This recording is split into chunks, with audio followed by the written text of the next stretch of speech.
Još jedan put da vam kažem veliko hvala na tome što ste štitili i čuvali svoju zemlju, što ste dobro razumeli da ne postoji umešeno, pobešeno i da nema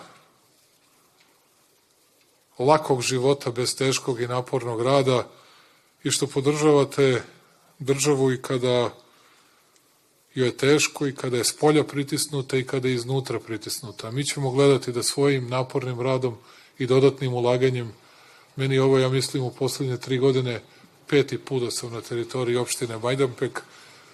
Mislim da u ovih 14 godina koliko sam puta bio u Majdanpečkoj opštini, da svi predsednici i premijeri od Drugog svetskog rata zajedno nisu toliko puta dolazili. Pa polako da pomeramo stvari, da gradimo, da radimo i da naša Srbija pobeđuje. Hvala vam još jedan put na pažnji, hvala vam na podršci, hvala vam na ljubavi koju pokazujete prema Srbiji.